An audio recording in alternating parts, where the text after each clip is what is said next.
Hello, everyone. Welcome to Ankara, a city of around 5.5 million people and the capital of Turkey. It is also a very cultural city. It hosts the Presidential Symphony Orchestra, the National Ballet, and Opera. But this week, it's about figure skating. It's a marriage between sport and art. And our final event of the day is the men's short program.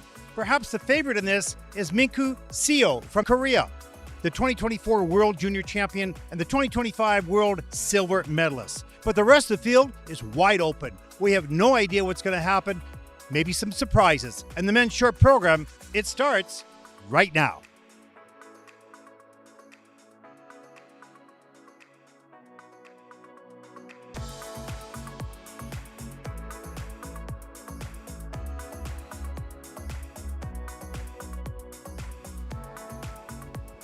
Hello, everyone. Welcome to Ankara, Turkey. First day of competition, final event, the men's short program coming up in just a few moments. I'm your host, Ted Barton, along with Mark Hanratty, joining us from the studio in Birmingham. Mark, we've had a long day so far. We've seen the women's short program followed by the pairs as we take a look at the officials for this event, and we thank them for all the time that they commit in their lives to this sport. It's been an interesting day for sure. A few surprises and some really good depth. Yeah, really good depth, and there we see the technical panel as well. And interestingly, as we see the judges and the officials, before we talk to the skating, every time the judges and officials' names come up to head, I think, oh, I think I recognize that name, or I think I recognize that name. I think there are so often judges and officials that we've perhaps enjoyed watching perform on the ice who've now continued to devote their life to skating in a different capacity, and we're so appreciative of the time that they give up voluntarily. Absolutely. So up next is the men's, and as I said, off the top that Minkyu Seo, and he'll skate second in this event. It's an open draw, of course. It has to be a favorite, but the rest of the skaters, and there are many good ones, are sort of, I don't want to say unproven, but they haven't had a high end result track record. So really, it's open. You do the job. Yeah, you're in the spot.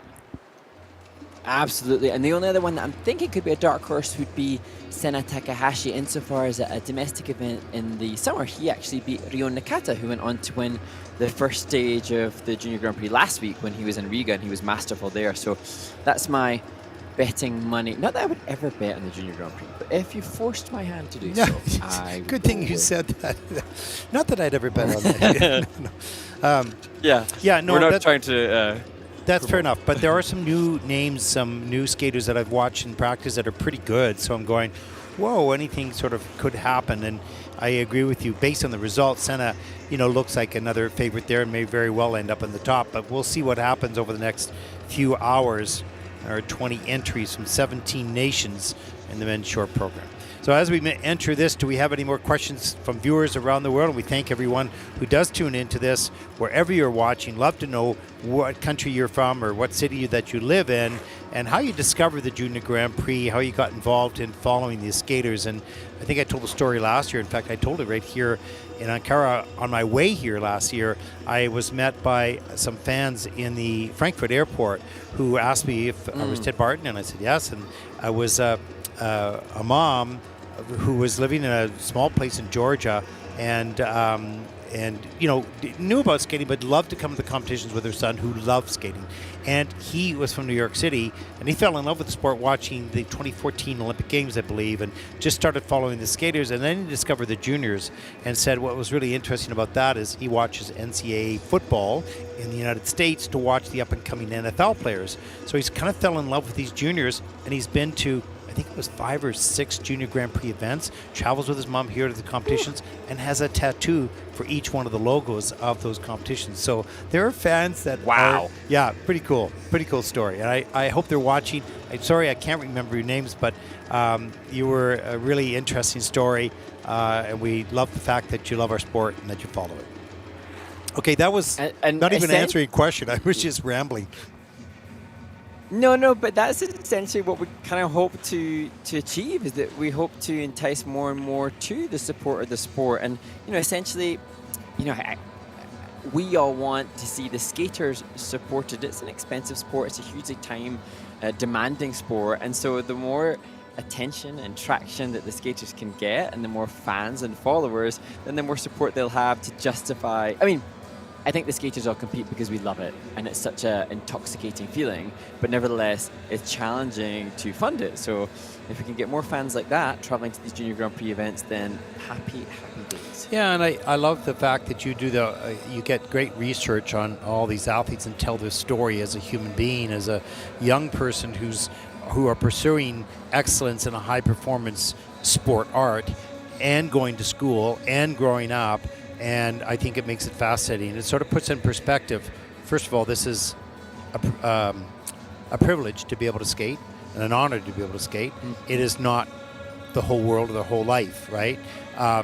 So when you give the background stories to those who don't have the same facilities or injuries that they're coming off of or whatever the case may be, it kind of keeps and puts things into perspective.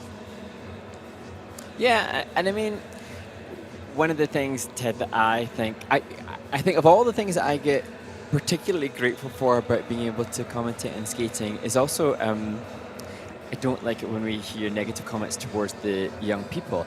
And I think for those that we want to attract more people to watch skating, but in doing so, we're probably going to hopefully entice people that haven't skated themselves. And so thus, it's quite often you can get a keyboard warrior or an armchair critique who will pass comment, sometimes in a negative way. But when we're able to say what it is actually like to be a skater, you couldn't really critique, unless you've done it yourself and you don't know, you couldn't really critique anybody, because every single one of these athletes, 20 men from the 17 countries, will have less sleep than all their peers at teenage years. They will have committed huge amounts of time, energy, dedication, finances.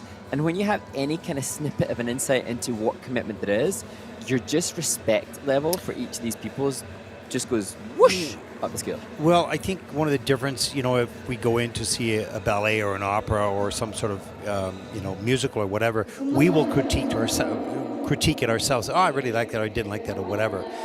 Those are adults, and you may not be critiquing a person, you're critiquing a show. Here is young people, and you are critiquing a person, a young person. And so that's why it's much more delicate, perhaps fragile to a certain point. So I think your point is well taken. We all, as being human, have our opinions, what we watch and what we see on television or in the movie theater or at the theater itself. But this is a different situation where we're dealing with some very young skaters just on their journey in life. But my point is your background stories are really helpful to put things in perspective, and I thank you for the research that you do on that, Mark. Which, thank you very much, that's very kind of you, which then takes me to another question that came in, which will back up to my background research. The question comes in from @iane.s. Are you guys excited to see Muhammad Dasha Akbar of Indonesia in the men's short program tonight? And I would say I'm absolutely looking forward to seeing Muhammad Dasha Akbar, but he was a little bit harder for me to get background information on. So I return the question back out to iane.s and say, if you want to give us any intel, then we will be ready and waiting to background info Muhammad, but he won't be on until number 13 in the third group. Okay. Good PR move on that. Good question to get there out there. As we get going on group number 3, our first skater is from Latvia, Kirills Korkacs, 18 years old, competed last week at home in Riga. He placed 19th. He was 38th at the Junior World Championships last year. He's coached by Olga Kovakova. And Kirill getting ready to skate his short program, having achieved a 49.37 short program last week. Here again to the music by Il Divo, Adagio.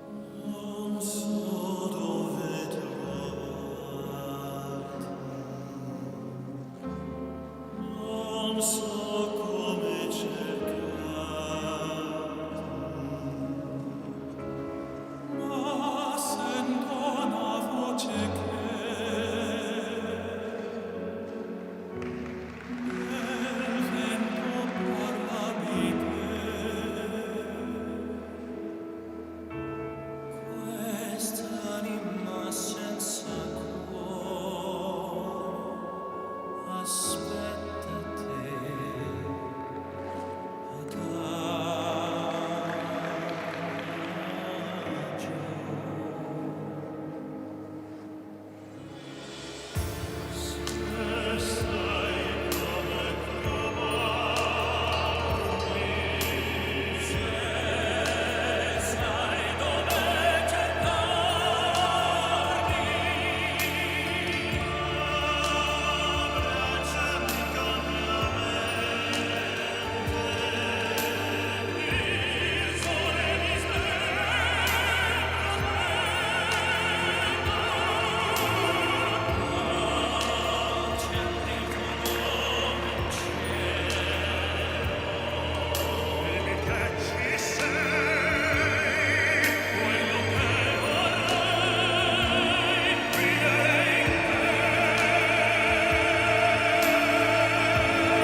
Kirills Korkacs from Latvia opens the men's short program in Ankara at the Junior Grand Prix, and you can see that exhalation of energy for Kirill, who's one of the skaters that is competing in back-to-back Junior Grand Prix assignments. And we saw the pair short program not long ago, and it was a bit of a 50-50 in regards to those that were doing back-to-back events, whether it offered them opportunity to improve or struggle in such closely competing events. For Kirill, last week he popped the axle, so just a single axle last week, so an improvement upon getting the double axle out on this occasion.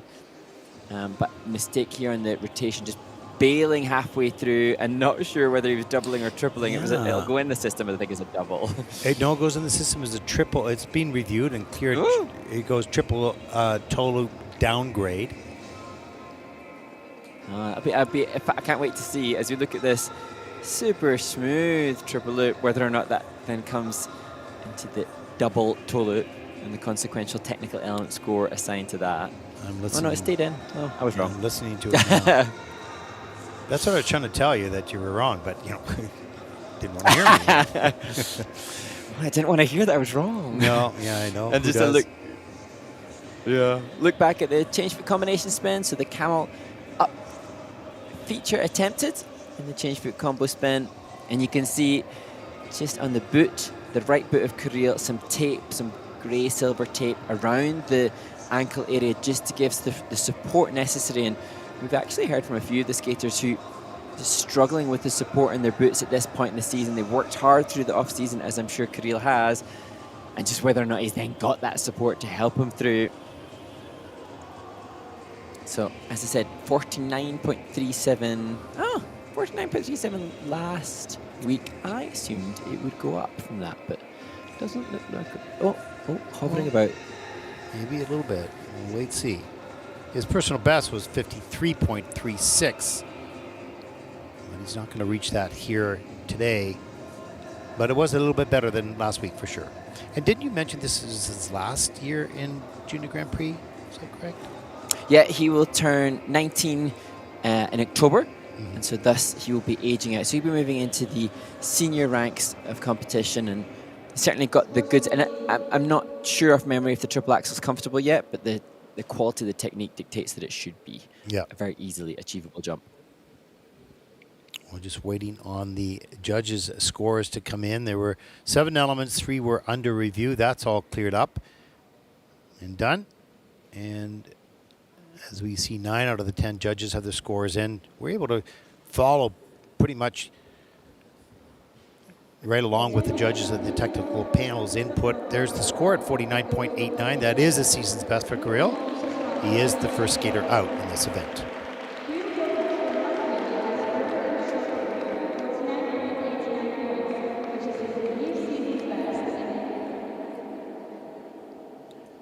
Well, our next skater, there he is, Minkyu Seo from Korea, 16 years old, world junior champion in 2023, world junior silver medalist in 2024. Quite the competitive record.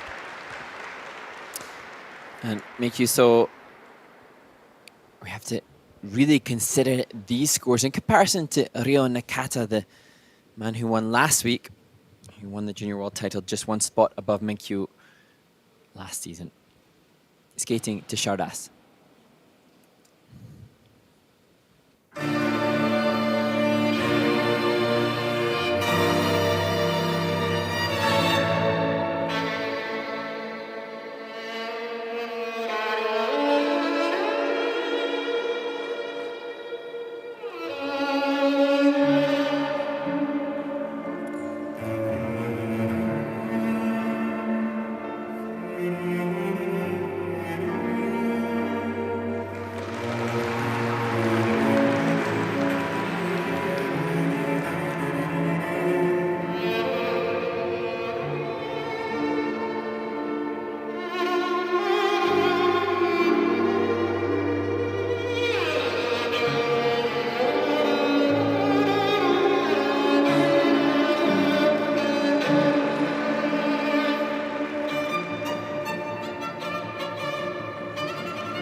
Well, Ted, I feel like so much has been discussed about women in the women's event staying in junior ranks for longer, the likes of Mal Shimada, who is not age eligible for seniors yet, and we're getting to see their development.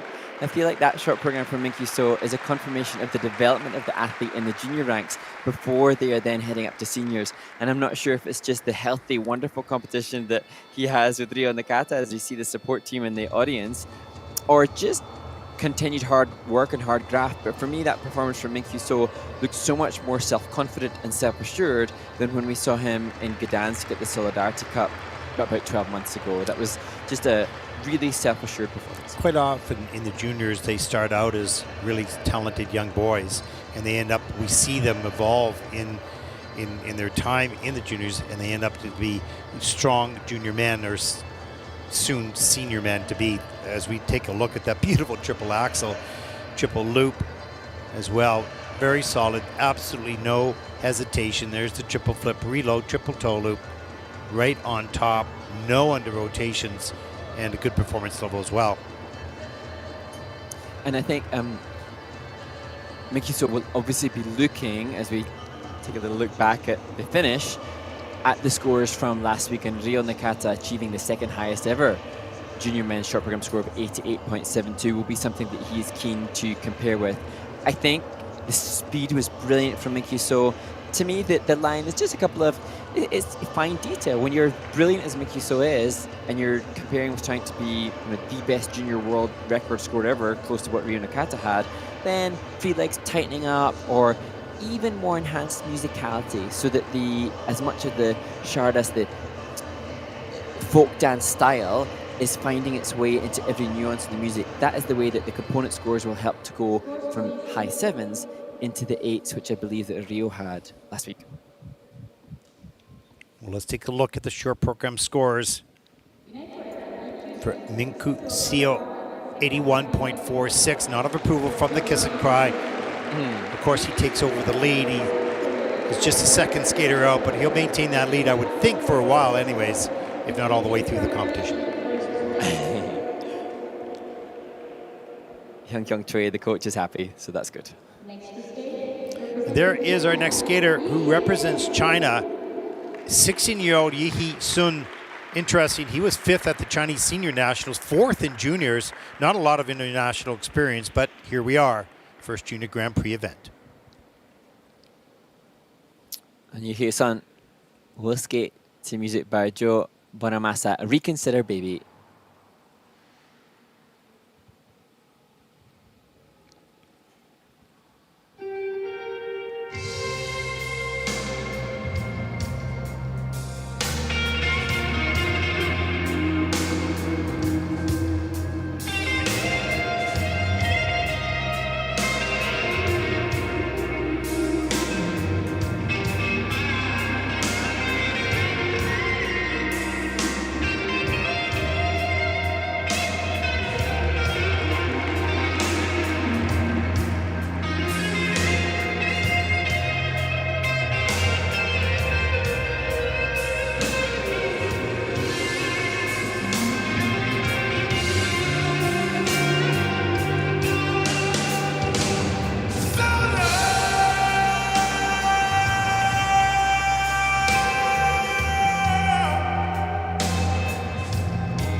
Yihe Sun from China just frustrated as he makes his way to centre ice to take his bow in front of the judges. And just to give it a bit of context on scores that he's been posting in domestic events, he competed at the interstage stage 2 in Harbin in a Chinese domestic event, and he had a 67-point short program there. But the fall on the triple toe here is going to make that kind of score very difficult to achieve internationally. However, his first junior Grand Prix experience, it's a big occasion, and he needs to learn and utilize it as much as is possible. Yeah, the difference in the domestic scores, international scores, is usually maybe a good 5 or 6 points. Let's take a look at some of these elements. Here's that. Look at that left arm wrapped around his right side to stop him from rotating that upper body in the takeoff. He had to do a 3-turn. There's the triple Lutz reload, but not a lot of speed. Kind of a toe axle takeoff too. So yeah, he has to take it under rotation, step out. They've given him a fall on that. Wow. I don't know if I saw that. There's triple loop. It's the weight of. Just for me, the triple loop and the triple lutz combo, both in the same part of the rink, kind of immediately preceding each other in terms of the jump content, and that will play into the judges' composition score when they consider full utilization of the ice surface. And here, it's the steps and then the final combo spin. And that was conviction there in the finish. At the end of the program, he got into it. Yeah. And there, Han Yan, we were talking about him off air, Ted, a skater with just the most incredible triple axel. And he's a former champion at Grand Prix events in the senior ranks as well. And what a wonderful influence that Yihe Sun has in a skater such as that.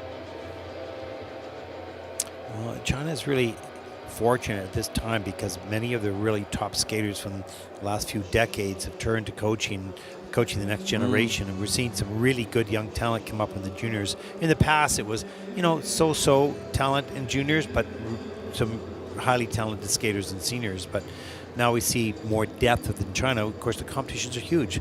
I was in Wuxi last year, and I think there was a test day in the same city that had over 2,000 tests.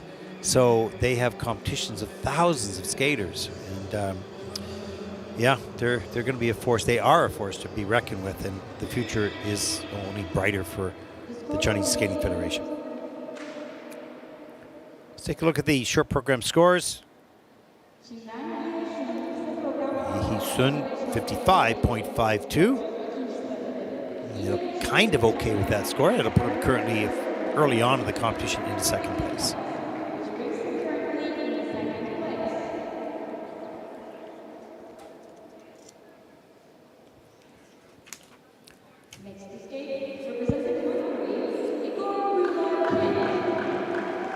Our next skater represents Hungary, Igor Gyula Kind. What a wonderful surname for Igor as he gets ready. Just 13 years of age in his first Junior Grand Prix.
Igor Gyula Kind, representing Hungary, competes in his first Junior Grand Prix, and what an amazing opportunity. And from my understanding, Ted, this is the skater, as we see the Hungarian pair skaters cheering him on ringside.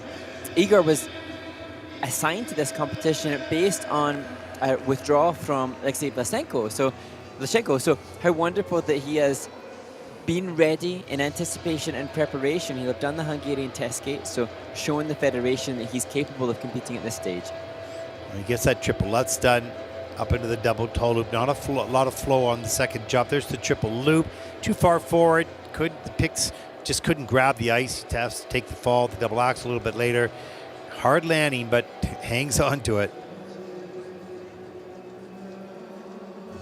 Right now, it's really using a lot of his strength to survive and to execute the jumps. And as he develops more refined technique, I think he's going to find it a lot easier to perform under pressure, really, at any time.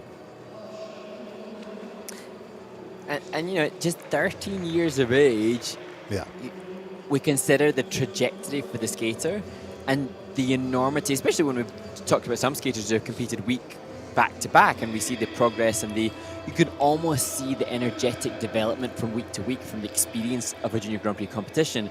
For Igor, at just 13 years of age, what this will do for his skating his coaches and his family will see it. When he returns to the rink, he will be a different skater with a whole host more awareness of what's necessary for success. Yeah, you really need to have the experiences, and quite often they're not the best experiences in the beginning, and kind of is what you need, because it sort of wakes you up as to what you're involved in, and then the question comes to you, well, how good do you want to be? I want to be really good. Well, what is the difference? And then you start to do the research and answer your own questions, and that helps you set you on a pathway.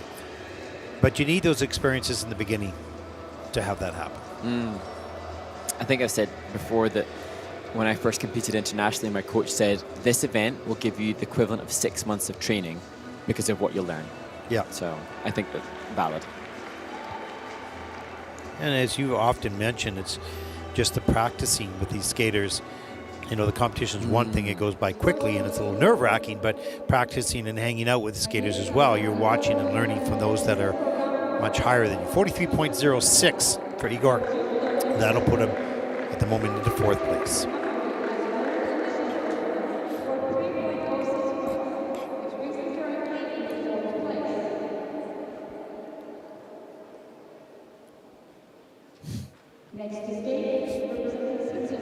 Our next skater represents Switzerland. 15-year-old Gian Schmidt, 4th last year at the Swiss Nationals. This is his 2nd Junior Grand Prix season, placing 20th last year right here. Coached by Linda Van Troyen.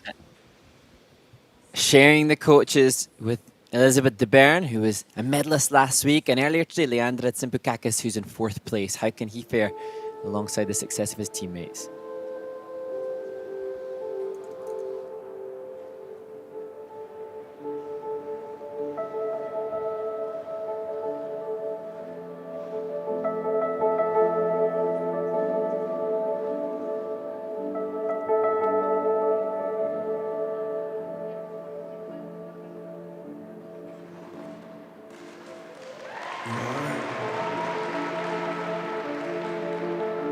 The light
15-year-old Gian Schmidt does, to some extent, what he was so hoping to do. The goal for him was to land a triple axel in competition, just a step out, so it won't have a positive grade of execution as he would so hope for. And he's also really ambitious. Well, he wants a top 10 placement at this Junior Grand Prix. I was initially going to say ambitious, but actually that's totally more than realistic of his quality, as we see Leandra's teammate supporting him. But on this occasion, the mistakes on the intended, well, the triple axel and then the intended triple are going to be costly. Here's the triple axel, big, deep, tight edge on that takeoff. Over rotates a little bit. Has to put his foot down just to save the landing. There's the triple Lutz, hands above the head, too far back on the heel, free leg stuck in front. That's unfortunate. Triple loop, a little bit later. Again, hands above the head, but good posture, nice straight back, strong position on the landing. And, you know, we can see that Gian obviously has quality from jump, technique, quality from just the finished position and his body alignment.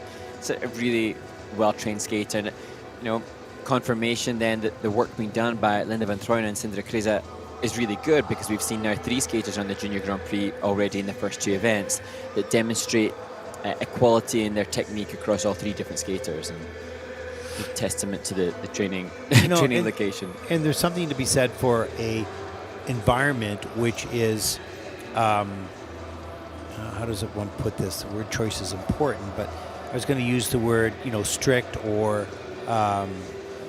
you know, if you want to be the best, and sometimes you have to have the type of leadership around you that makes it I don't want to say makes it more efficient by doing more in the areas that you need to do. Because if you're left alone too long, then you become your own teacher, but you could be practicing the wrong thing. So you need to be watched over and in a disciplined environment to make sure that you shorten the amount of time to find out how good you can be. And that isn't always palatable to some people. So those environments which are really structured, I'll put it that way, very structured environments, tend to, but not all skaters like that, but tend to put skaters out on a more consistent basis. Yeah, and I mean, each skater will gravitate towards different things, but certainly consistently good outcomes are coming from that training camp. So yeah, there's a 52.90 for Gian Schmidt from Switzerland. That'll put him currently into 3rd place. Sort of shrugs his shoulders a little bit, said, "Oh, okay. Thought it might be a bit better, but."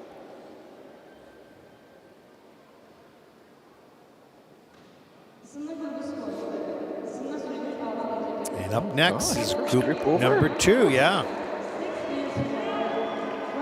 Okay, hit me with some questions here. Right, let's revert back. Now, as I mentioned in the earlier competitions today, we are sent questions from Teresa Marca, who is so incredible on social media. She does such a brilliant job, as do our wonderful friends in the production office. And she will ping through some questions. I am sent some, and there are some that I think, no way is that going to make air. And then there are others that I think need a longer answer in a warm-up. Now, there are 6 minutes in this warm-up. I raise this question then to you, Ted, from @Fernando Supersloth. Commentator Chris Howarth has lots of catchphrases. What is your favorite Chris catchphrase? Cat amongst the pigeons. Oh, there you go. That's the one. Guess for a lot of people, they're going, okay, what does cat amongst the pigeons mean? In English, we understand that. It's sort of like the underdog, sort of upset the apple cart. But anyways, carry on. Yep. Well, I actually, and this is perhaps not for Junior Grand Prix years, but I remember Chris Howarth, who's a brilliant commentator, and he is actually I think for North America, their commentary, they will always remember Dick Button and Peggy Fleming and some of these great Olympic champions turned commentators.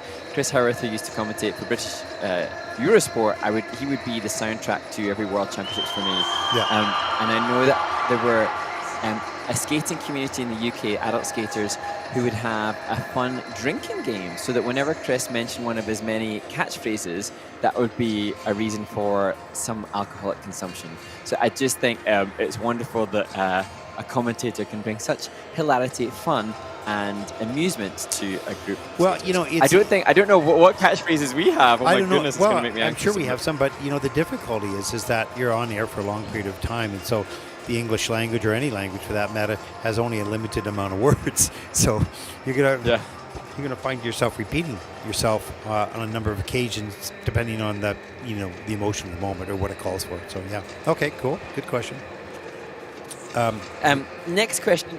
We didn't answer it. We did answer. Oh no, you did. Cat amongst the pigeons. You were good. No, I answered that question, but do we have any catchphrases? Oh yeah. Well, actually, we'll open that out So to the viewers. now you're finally going to the question. You're going to escape out there. Okay, do you have one? You dragged me back in. I'm going to go with the next question from @Yoban_gun. Yeah. It looks amazing when a skater uses a loop as a second jump in a combo. Why is it uncommon? And I think we've got to perhaps recognize it. It's not possible in the junior short program this season. The skaters cannot. Well, they could use double loop, I suppose, if they're doing triple loop from isolated. Yeah, that's true. Well, the difficulty of that is that you're landing on the one foot, which you do on most things, but if you're doing a toe loop, then you've got both feet to work with. But on that loop jump, if you over-rotate just slightly that first jump, then the second jump, the loop jump, is not going to come off. So it's riskier. I think it has a slightly more value. I'm not sure. I'd have to look at the chart again. And at least originally when we did it did have more value. But yeah, it does. Yeah. Actually, it's interesting though, as I'm looking back to the lore of skating and reliving some of the previous greats. It was somewhat fashionable for a period of time. Things go through fashions, and I remember Tadeas Vaclavik, 1998 Olympic champion, she did a triple loop. Yeah, and 2003 Olympic champion Sarah Hughes did triple loop combos with salcos and toes. And then Slutskaya, who was silver medalist, I think, in 2006, she was doing loop combos as well. So for a period of time, it was, should I say, de jour, but it's not common. I think it's more common to see it as a part of a three-jump combo. But I think, other than Tara, they were double loops used in the combination. They weren't triple loops. She was the one that really broke that barrier in the triple loop combination. I don't think there was a triple loop back then. Do you? Well, interestingly, I remember at Goodwill Games where Slutskaya and Kwan were both in it, and even Michelle Kwan was trying triple loop.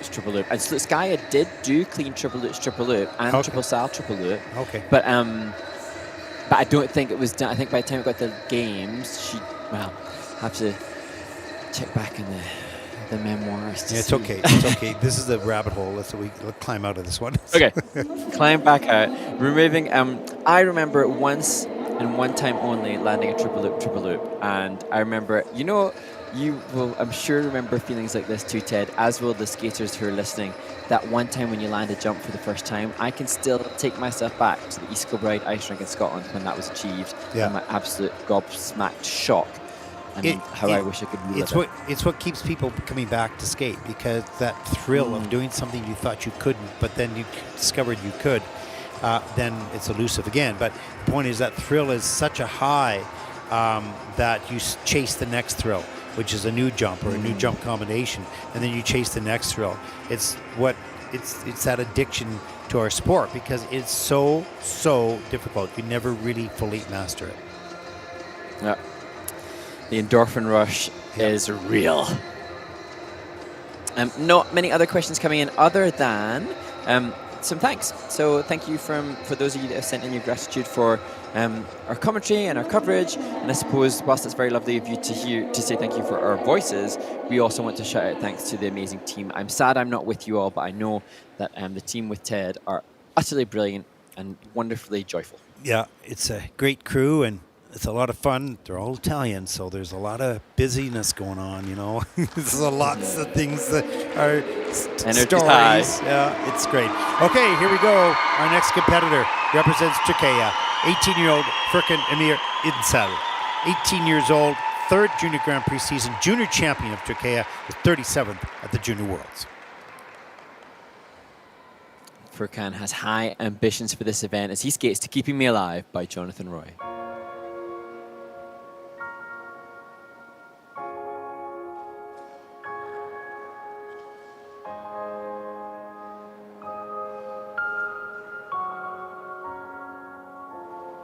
Tried to hold me down, so I became a soldier, built up all these walls, and now I'm climbing over those nasty bees are tempting me, oh Lord, but I ain't going back. You take me for a fool, but doesn't make me foolish. Told me I was wrong, passion makes you always manipulate, it's just too late, oh Lord.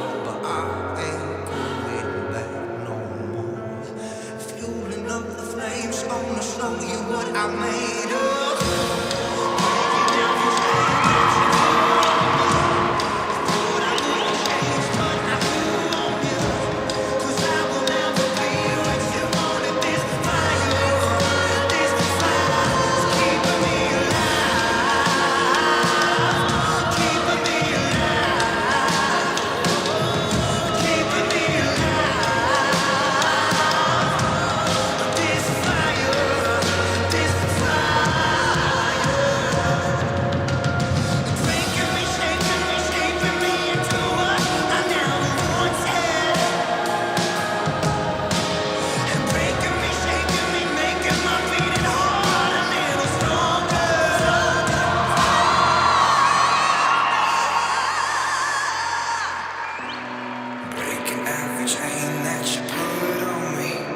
Thought I wouldn't change, but I grew on you.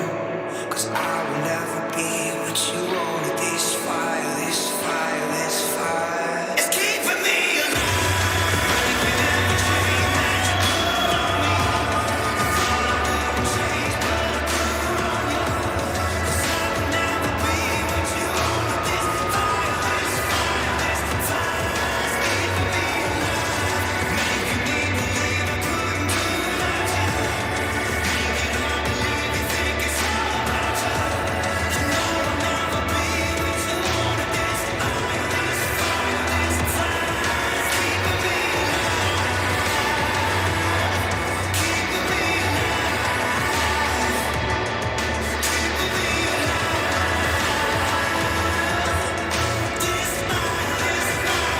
fire.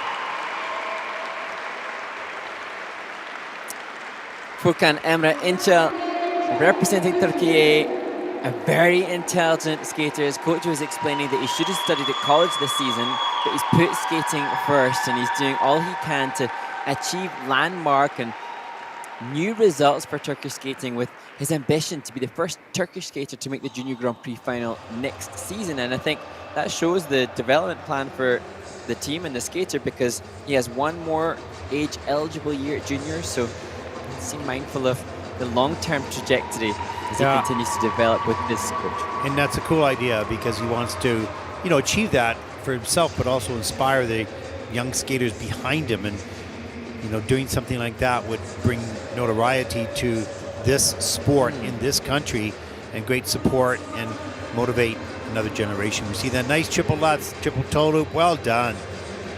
Great height on that and all the way around. Here's the triple loop. A little bit later, nice and straight and tight in the air. Good soft knees on the landing. And here's the step sequence in at level 2. So some work to do on that to raise that level up.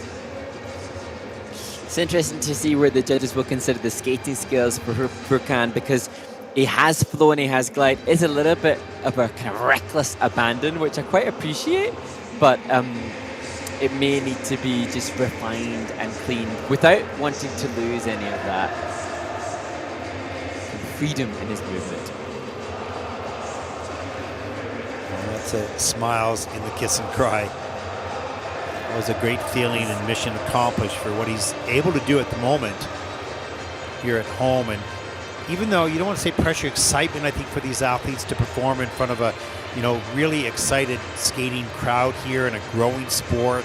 We talked about that a little earlier today. You're going to see an interview later on this week about the development of skating in Turkey, how popular it's come, especially over the past 3 years. The rinks are full and coaches are coming, and it's an exciting time for Turkish figure skating. And he's still wearing that smile. He says, that felt good. Yeah. And it does feel good. That. When it all comes together, it's awesome. Short program scores 60.89. That's a good score for Furkan Emre Incel from Turkey. And that puts him currently into second place. Wow. Well done.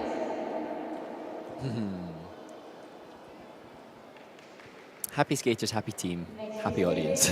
Yeah, especially here. Our next skater represents Kazakhstan, 18-year-old Artur Smagulov. This is third junior Grand Prix season, 10th last year in Wuji. He's coached by Rafael and Vera Araturian. He has a 62.41 personal best, earning that last season of the short.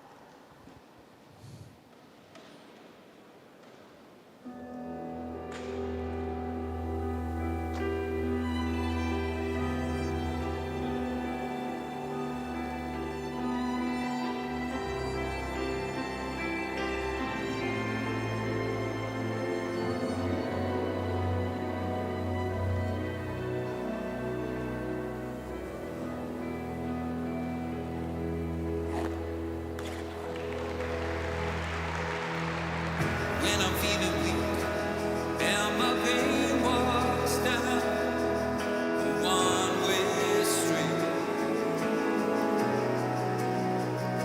I look above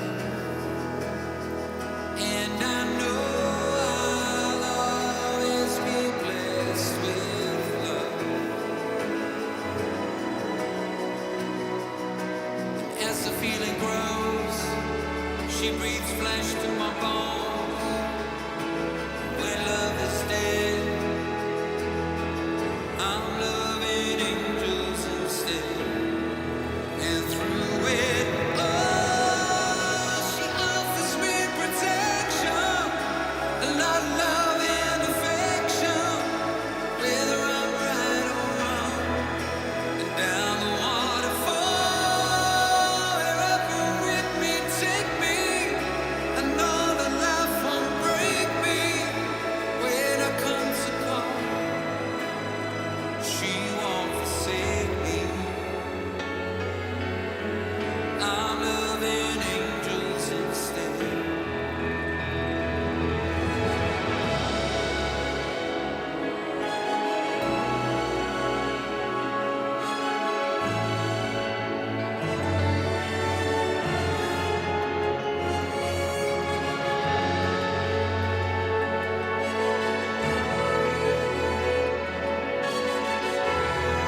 And through it all, she offers me protection, a lot of love and affection, whether I'm right or wrong. Down the waterfall, wherever with me take me, I know that life won't break me. When I come to call, she won't forsake me. I'm loving angels instead.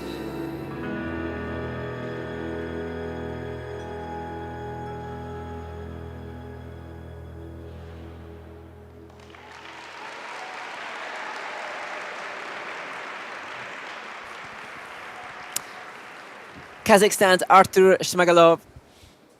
Gorgeous triple Yeah. axel and some real emotional intensity and some musicality to the Robbie Williams piece, but the little grimace on the face of Artur, I presume, due to a triple-double combination as opposed to the triple-triple, which he was hoping for. Yeah, and I think also the quality of all the steps and in between the transitions and whatnot, and the connection to the music puts him in that category that we've been talking about. Is he's got a senior vibe around him. It's not all there yet from a technical perspective, but he would fit in nicely with the qualities of the senior skaters. Here's the triple axel. What a beauty, right on top. Look at him ride that edge. Just glide around that curve into a spread eagle. Here's the triple toe loop, and too far forward on that takeoff. He looked like he was going to try this triple toe, but he thought better. You can see him reaching. This was great. Yeah, really good edge work and reaching out with his arms and his upper body, using his head. And all really well phrased with the music, Mark. Yeah, and I was then looking down to see Nadia Kanaeva, the choreographer, who's been influentially working with so many of the skaters from the Arutunian camp, and she does a great job. And I was just, mindful, we shouldn't need to know the music to know what's going to happen with the skater's movement. But on this occasion with Artur, I'm watching, and I'm mindful that, the lyrics of the track are being depicted by some of his movement. Each nuance in the music was being depicted by his movement, which should really play into the composition and presentations components. Let's take a look at the short program scores for Artur Smagulov from Kazakhstan. He's got a 69.67, and that'll put Artur currently into second place.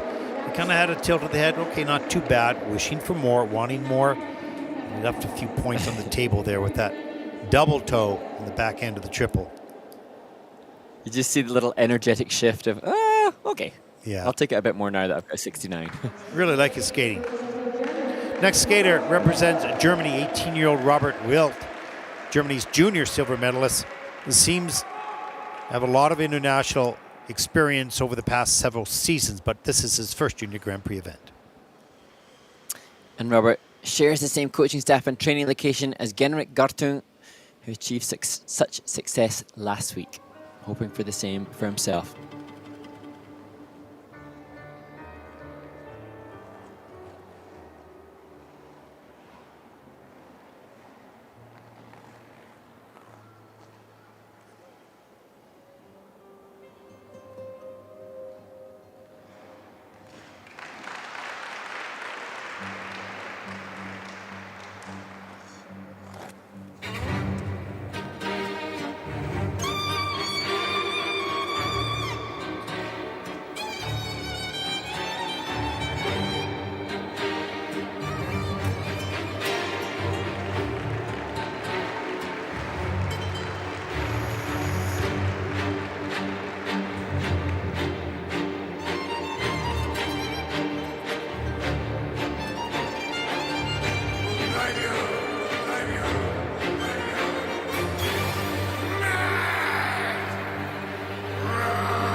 Germany's Robert Wildt just assessing and processing what just took place, and that will be nowhere near what Robert was hoping for. It begs the question, he's had, as you said, a lot of international experience, Ted, but I haven't seen from my research in Junior Grand Prixing, or certainly not in the last couple of seasons, and so perhaps the enormity of this stage applied more pressure to him. And also his choreographer, Yoti Plitwakas, had explained to me how much Robert loves skating. He said he's just somebody who really loves skating. And sometimes then that love just applies more pressure as we look at the best of the jumping passes, the opening double axel. Yeah, and sometimes that love of skating gets diluted by the moment of competition, because it's sort of, it's at odds with each other. I love to skate, but when I have to skate in front of people and I'm not in control, I don't like that, right? So it's a battle, psychological battle in many ways, to make competition as enjoyable as practice. And I mean, he moves great. Yeah, no, he's got great skating skills. It's really good, yeah. And I think, like, from my perspective, I used to love skating so much, like Robert, and then I think my love for the skating made me desperate to showcase that in performance, and so then it puts an added level of pressure. I'm just hypothesizing as to why that was the skate that Robert didn't want, maybe just some personal pressure. Yeah, we're guessing a little bit on all of that, of course, but just trying to use our experiences that we've gone through ourselves and witnessed other skaters as well. But, now Nico Ilinovsky and Ria Shifner in the kissing crowd with him now, just having to work hard. And it's interesting because I think Nico last week, when he was with Genrik, who went on to medal at that Junior Grand Prix, he didn't have to say much then because it was a good skate, whereas now the coach has to, find the words now because it wasn't what was wanted. So it's just the role of the coach is dependent upon the outcome of the skate. Yeah, you want to block that negative thought, or, start to repair for the free program. Let's take a look at the scores in the short. That's the job of the coach. If there's a program less than what is desired, 48.23, that'll put Robert currently into 7th place. Now it's how do you turn that mind around into a positive thought process to demonstrate the skills that you've trained for and able to do in competition. And this is a young man that we saw. He was on our must-watch list last year. Do you remember that? Lucaz Filipe Trindade Candria, from Brazil, 17 years old, second Junior Grand Prix season. He was 22nd right here in Ankara last year. And Lucaz will skate to The Game Is Afoot by Eternal Eclipse.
Lucaz Filipe Trindade Candria representing Brazil, and the experience of last year's Junior Grand Prix seems to have buoyed and elevated the skater even further. This year, triple loop in the repertoire, and I gather he has all of his triple jumps now, submarring the triple axel.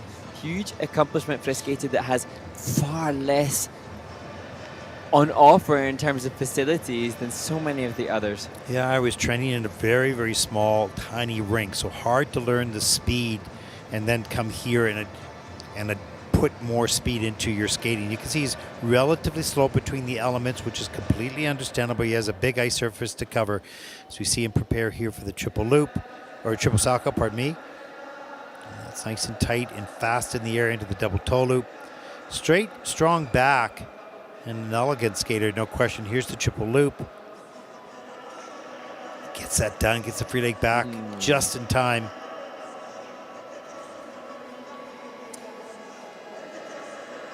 Always clean line, well-held body. Hard. The rink that they skate on is 480 square meters in size. It's the Snowland and the malls.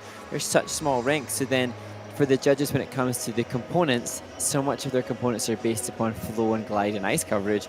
And if you're in a rink that's that tiny, you can't create flow and glide and ice coverage because you run out of room. So it's amazing the challenges that the different skaters have. However, Lucaz and his coach, Eddie Garcia, they're kind of campaigning. They want Brazil to fall in love with ice skating and to honor that with developing the sport with a full-size rink. So we will shout it out from the rooftops for you that we hope Brazil gets a full size. Yeah, let's contact all the gazillionaires in Brazil and get some investments going there.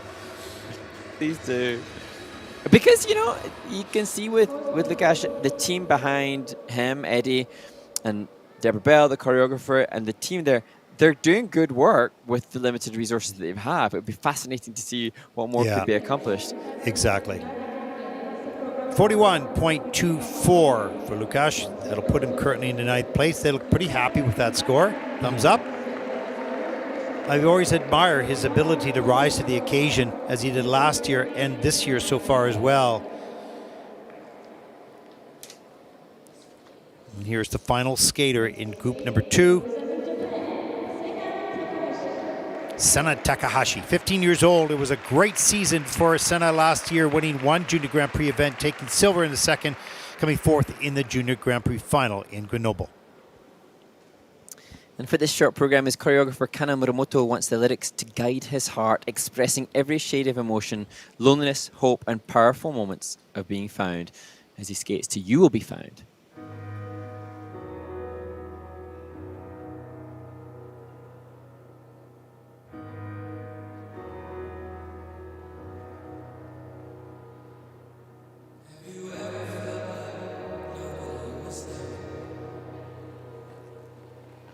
Have you ever felt forgotten and then lived nowhere? Have you ever felt like you could disappear? Like you could fall and no one would hear? Even when the dark comes crashing through, when you need a friend to carry you, and when you're broken on the ground, you will be found. You will be found. You will be found. You will be found.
15-year-old from Japan, Sena Takahashi, skates a clean short program. And as I mentioned, he has actually beaten Ryo Nakata domestically in summer competitions in Japan already this year. So it should be no surprise to see the quality that is being showcased here by Sena in his debut on the Junior Grand Prix this season.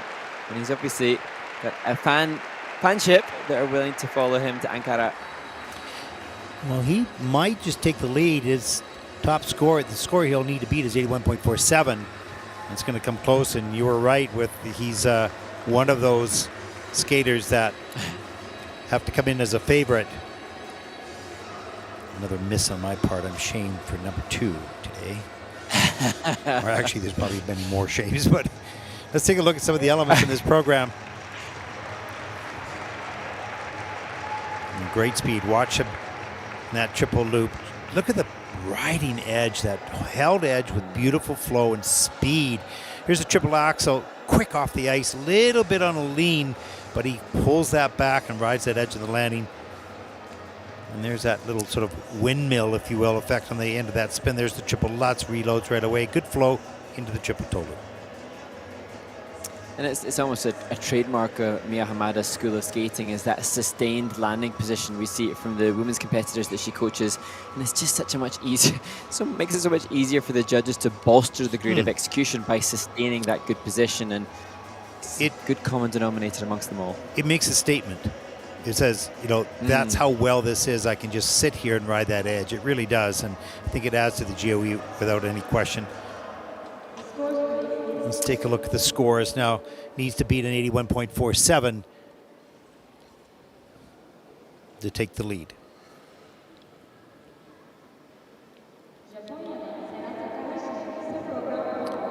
He has an 82.87 as Sena Takahashi takes the lead over the World Junior silver medalist Minkyu Seo from Korea. Wow, it's going to make for an exciting finish in the free program. We have 2 more groups to come, though. Maybe there's some more surprises as we take a look at the ice patchers on the ice. And Mark, what have we got lined up for the video playback? Opportunity for us now to look back at the interview with the winner from last week, Ryo Nakata, also from Japan, and then back to the figure skating basics series, where we had a look at some of the jump takeoffs and what differentiates the different jumps that we will see in the singles competition. Well, I hope you enjoy that. We'll be back right after this.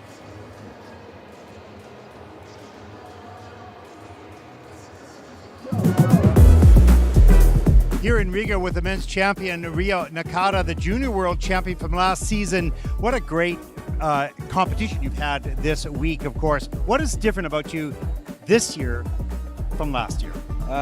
Last year I got the junior world title, so I have a lot of confidence in my competition, so I want to keep the confidence to the end. You've had a lot of energy. You have a lot of energy, and in times in the past when you get excited about something, you'd make a mistake and then you might make a second one, but you're learning to control that. I mean, is that something that you're concentrating on now? Yes, so if I miss my jump, I guess so panic. So I try not to do that now. Yeah. What's your goal for this season? I want to get my high score in every competition, and I want to make all my fans and family happy in my competitions. Well, I think they're pretty happy from last season. They're pretty happy now as well. Well, congratulations on this win. It's been really exciting to follow your career on the Junior Grand Prix because you've got a bright future going into seniors, and it must be exciting. Have fun along the way. So important. Thank you. Ryo Nakata, the champion here in Riga.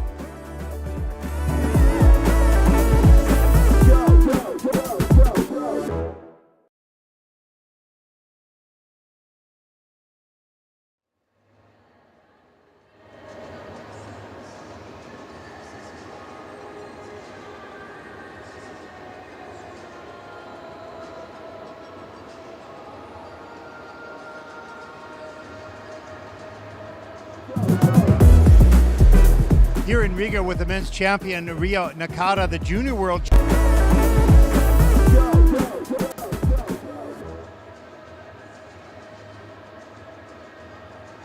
Thank you. Ryo Nakata, the champion.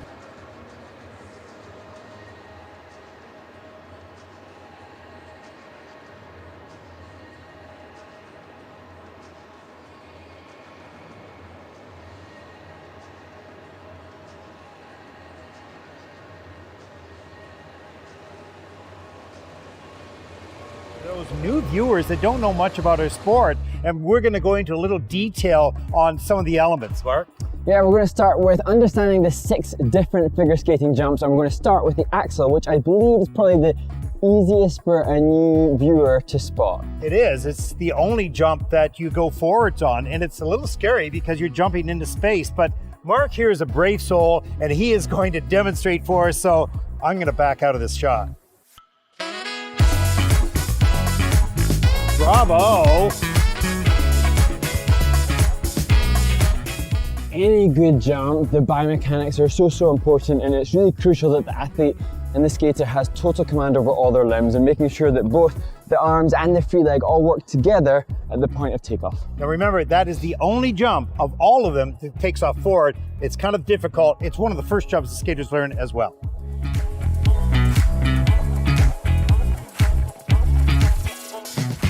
Let's take a look at the Salchow jump now, different from the axel, Mark. That's forward takeoff with the axel. This is the first of the jumps we take off from backwards, and it'll be a back inside edge that takes off and dictates the Salchow.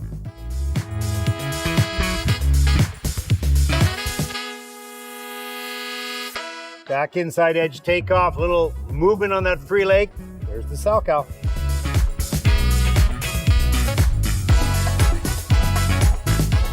Now we're going to take a look at the loop jump. Now this is the one jump that does not have a second leg assist, like a toe pick or like the use of the free leg. There's just one edge. The free leg is crossed in front of the takeoff edge, and it just pretty much stays there through the takeoff and into the air rotation position. Just one edge in and one edge out. That's a look at the loop jump.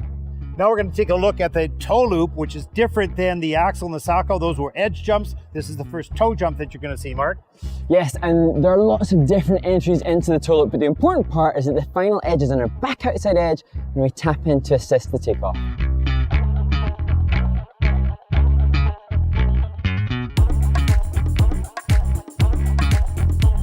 Well, not too bad. Good extension on the landing. That's all I've got.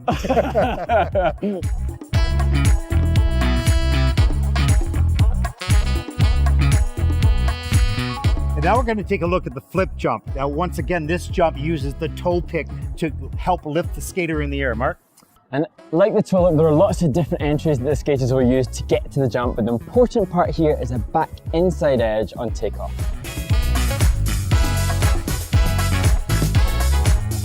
You know, you cover up a lot of flaws with that nice extension. I mean, you hell if I know it.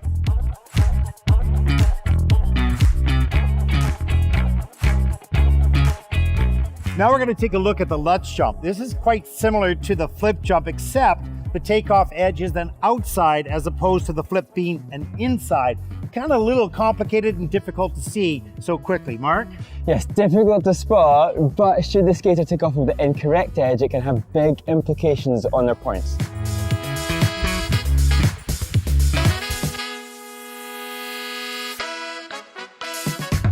Nice, strong back outside edge, good strong pick, beautiful extensions. And that is the Lutz.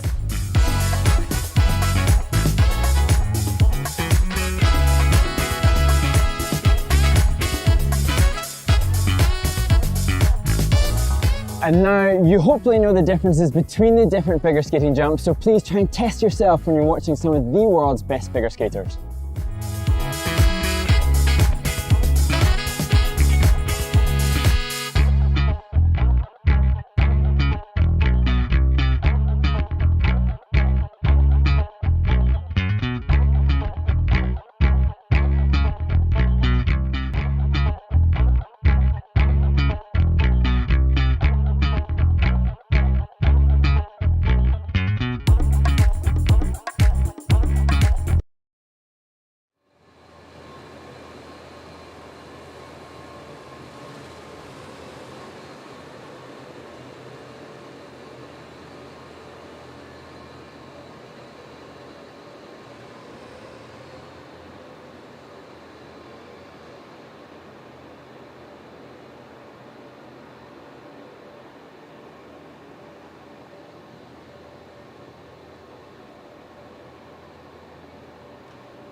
Oh, he has personal best But, short program score of 50.75, earning that last year on the Junior Grand Prix in Riga. And he's going to draw maybe pretty close to that. We'll see.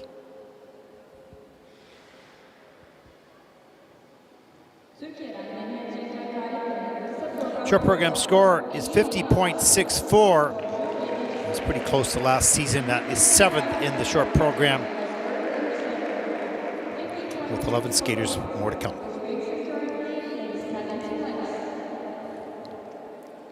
Boy, if he would have had a clean program all the way, that would have been a nice score. Representing Czechia, 17-year-old Tadeas Vaclavik. Second Junior Grand Prix season. His brother Lucaz competed last week in Riga, coming 6th.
Tadeas Vaclavik, representing Czechia, completes his short program. Last week it was the turn of his brother Lucaz, and I just think it's so brilliant, Ted.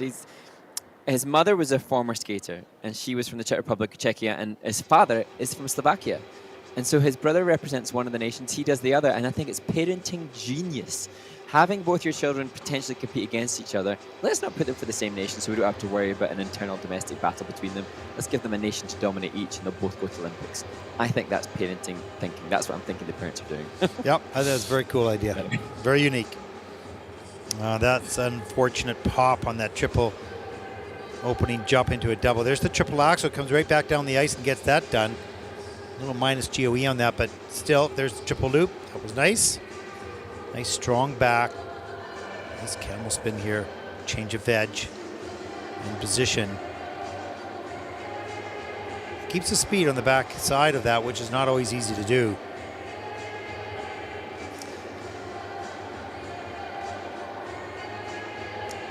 as is so often the case with the men, for Tadeas, if he could just devote the time to stretching and opening up his range of movement so that the range through his back and through his legs is potentially greater, then it's going to enhance a whole lot of the aesthetic of his movement, and then the component scores too will increase. But stretching is not everybody's favorite thing to do. No, he has a pretty good camel position, so you know you can point the toe and stretch the free leg. It's just, what do you do it in all places? And quite often with a skater, what they can't see, they don't fix. They have to feel it, and then it has to be pointed out to them. And then what they're told by words and what they feel by a skater sometimes gets disconnected. Because remember, a coach coaches by sight, a skater skates by feel. And sometimes what you say and what they feel don't match. Anyways, rambling on there. Let's take a look at the scores for Tadeas. 56.63, and that is 5th in the short program so far. He's looking at that going, that's not too bad. Would have liked more, but I'll have to accept it.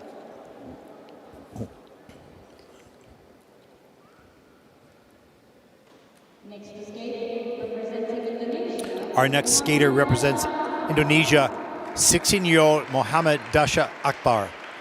He's Indonesia's junior bronze medalist, junior men's bronze medalist. This is his first junior Grand Prix.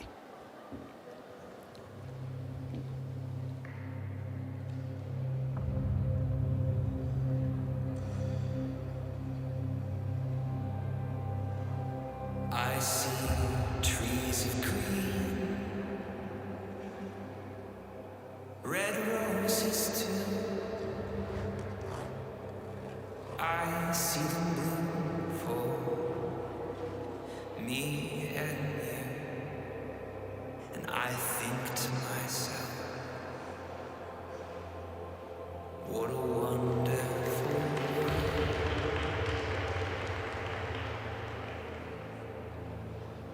I see skies of blue and clouds of white, bright, blessed day, dark, sacred night. And I think to myself, oh, what a wonderful world.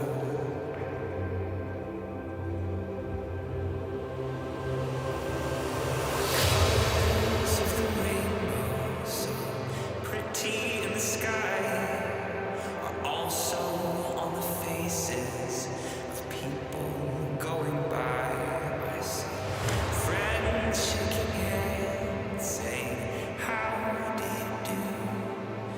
And they're really saying is, I love you.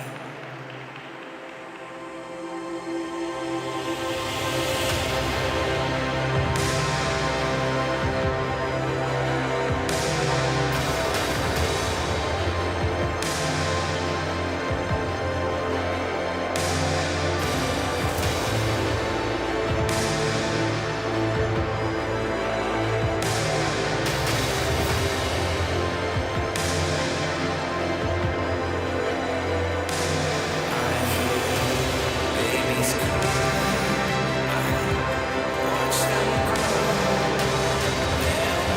They're much more than I'll ever know. I think to myself, what a wonderful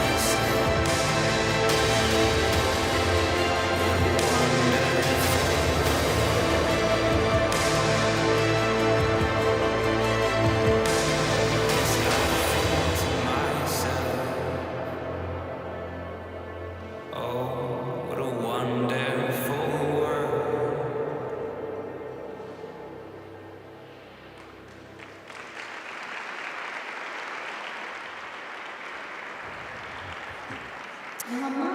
Well, it's the first event of the season for Mohamed Dasha Akbar, representing Indonesia, the Indonesian advanced novice national champion from last September in his first junior international event. And we can just see, as we see the Indonesian flag in the audience, this is skaters, you said, Ted, just at a certain point of development where they're still trying to assess the comfort and the timing of what triple jumping needs.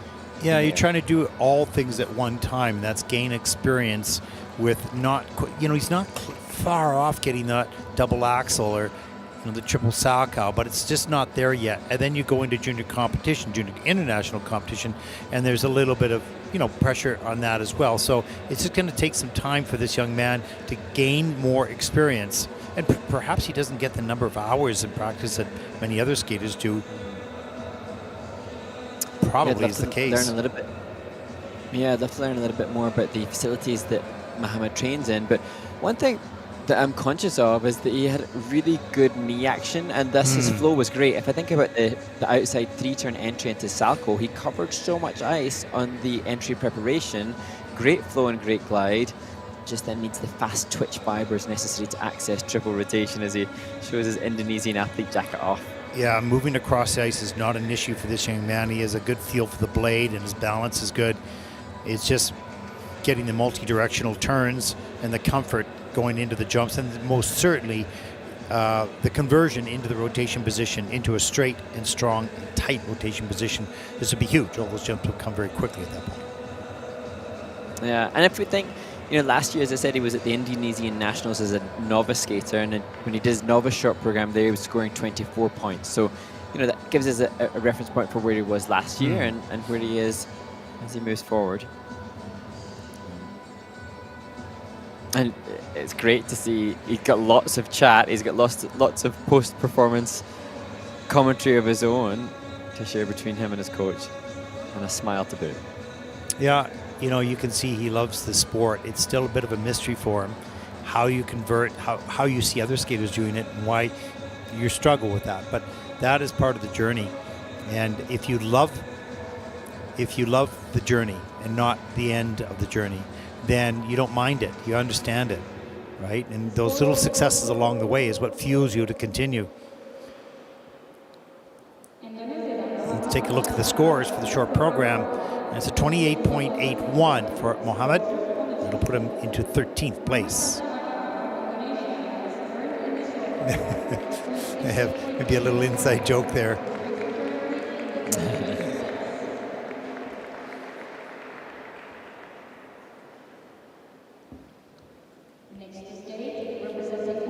Well, there's our next skater representing Hong Kong, Jarvis Ho, 17 years old, third junior Grand Prix season, 10th last year in Riga, and he's coached by Soo Jin Kim. And the start of a busy season for Jarvis Ho. He will be competing in 2 junior Grand Prix and the Olympic qualifier road to Milano in Beijing. We wish him well at the start of the season.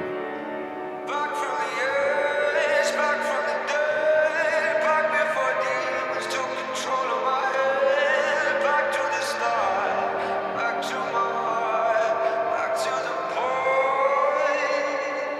who would reach for the sky. Oh, you would reach for the stars.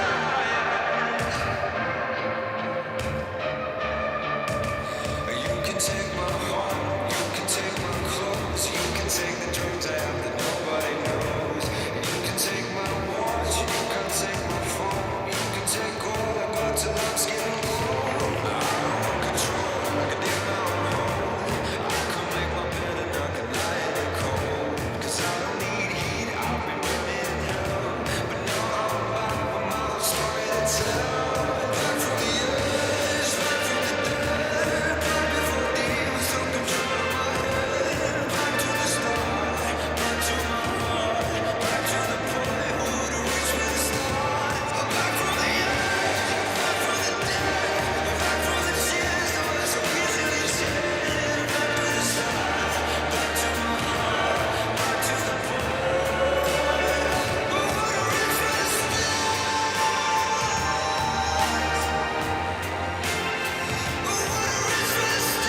Well, Jarvis Ho, who represents Hong Kong, such a character, and Yeah. he has self-choreographed both of his programs, so you sense the investment in all of the movement has come from his own mind, and his own body is oozing that conviction to the movement that he has visualized for this performance. Yeah, I had kind of a, I don't want to say wild, but sort of a youthful energy in that program, and he carried it off really well, particularly in the step sequence, of course. Let's take a look at some of the elements. Here's the triple flip, fast rotator. It gets the triple toe loop. Yeah, under rotated in the triple toe loop. But watch the triple loop here. Watch how quickly he folds in fast in the air. Not a huge jumper, not a lot of air time, but very efficient with the amount of time he is in the air. There's the spread eagle up into the double axel. Just needs to consider again that program placement. Ideally, if you could switch that axle to be slightly different position in the rank, that would help with the composition as we look back at the steps, and here an opportunity to see the change of rotational direction to boost the level as we see the final change foot combo spin. Bam.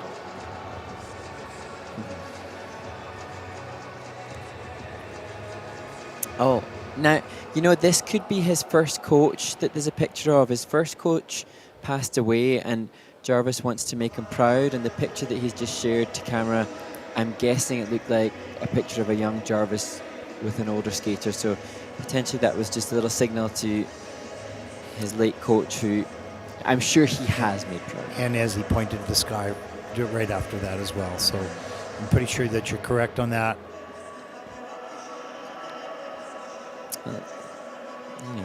That's so much more than results, that Oh yeah. his real purpose, the work then, and it's more than just numbers and scores, it's gratitude for all that have helped them. And a lot of the skaters realize that the coaches that they work with are an extension to the parenting that they get at home, and they mean a lot.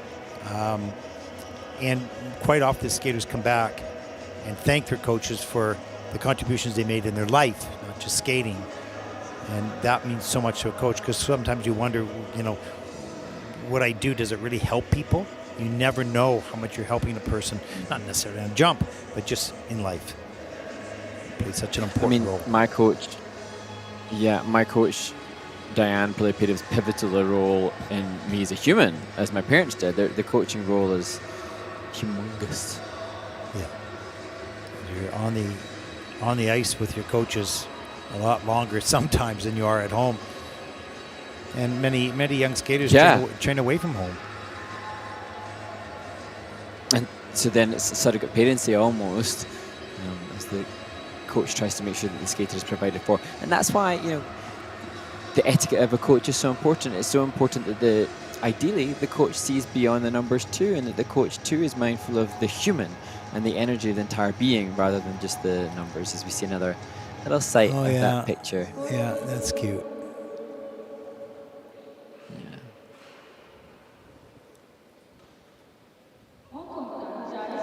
Now the scores for Jarvis Ho, 49.26. And that'll put him currently in the 10th place, and they look fairly happy with that, understanding the score. We'll take a look at the report card and see where he lost some points, but he's a very fast rotator, could straighten up a little bit in the air, be a little bit tidier that way, but he looks like he could get a lot of triples and get onto the triple axel. As we take a look at our next skater, representing the United States of America, Henry Gao, 15 years old, started skating at the age of 4. And he told us there are a lot of heavy emotions that come with competition, but it's exciting at the same time. It's been a dream to represent his country, and he's doing that here right now.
Born in Boston, America's Henry Gao, and that, Ted, it's very difficult when a skater has a skate like that to ascertain exactly and pinpoint the reason behind the mistakes. And you know, there are so many factors because we don't know Henry internationally. We don't have a reference point for where he's at, as we see presumably family supporting rinkside.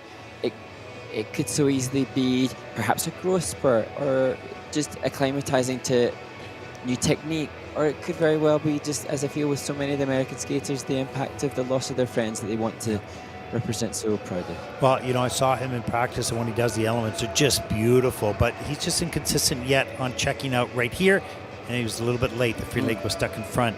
So the mechanism for stopping the rotation isn't refined yet. I love that little jump. That was cool. But the mechanism of starting the rotation, as he does on the axle there, is the takeoffs were great, the rotation was good, the exits were all a little bit delayed or weak. And once he masters that and gets the feeling of checking out and saving a jump if he has to, you're going to see a different skater. And one thing for sure, whilst the rationale and reason behind that tough skate for Henry is unclear, the work that Olga Ganasheva and Alexei Letov and Alexei Boyko, who I think is here with them now, are doing in Boston is brilliant. So many great skaters coming out of that hub. He's in a good place for the rest of his career. Yeah, no question. And this is the type of experience you need to have. You don't like to have, you don't plan to have, you don't want to have, but you need it because he's so close to putting a lot of this together. He's a lovely skater. You see the passion of his performance and how fast he tore around the ice and he emoted with the music on the crescendos. So he's got 80% of this. That checkout on the landings is such a big part of success. The score is 48.66 for Henry Gao for the United States. That'll put him currently into 11th place. Not what he's capable of, but experience gain. We'll see what comes out in the free program.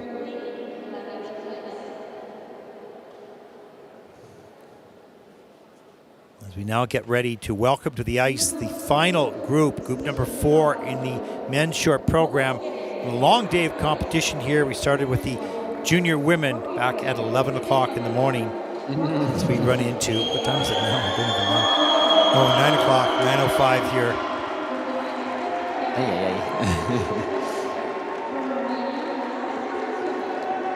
And there's a look at the start order for the final group. Another American skater and another skater from Turkey as well. Ukrainian, Romanian. Great to see that there are still lots of support for the skaters representing the host nation, and that's something that I certainly remember from my time at the Turkish Junior Grand Prix previously. The support was enormous. Yeah, it's really cool community. They have there's a number of adult skaters here that have greeted me last year and this year, and they have so much energy. They love the Junior Grand Prix. They love figure skating. They go to Oberstdorf to compete themselves. They're involved in the sport here. They support the young skaters. You know, it is really a family and really a community. But as you will see in the interview, it's growing so quickly now, the sport and the popularity to young families going to ice sports. And I always thought of Turkey as sort of a not a hot country only, but not as Four Seasons, and there is very strong Four Seasons here. So this sport fits the life and the lives of the seasons here in Turkey, and more rinks are being built. There are 12 in this country, and Olympic size. Wow. I'm not sure they're all Olympic size, but I think maybe 7 or 8 of them are Olympic size arenas, and more being planned. So there's a terrific enthusiasm. Now hockey is also a big part, but you can see curling. You can see the curling marks on the ice. So they have short track, they have curling in this facility. I don't think they have a lot of hockey in this facility, but you know, there's the ice sports are really popular and continue to grow. And that's so fascinating. I mean, I think that's more than the England has. Well, potentially we've got some twin pad facilities, but certainly that is a huge commitment to the sport, and it just makes me wonder. I'm then thinking, for me, I'm always fascinated of how does a country break the kind of conventional normal nations. And then I just think of Javier Fernandez, who won gold for Spain at World Championships, and then Luna Hendricks, who's, you know, Belgium, you know, to great dizzy heights. And so we should make make positive, hopeful estimations of when a Turkish skater makes the World Championship podium.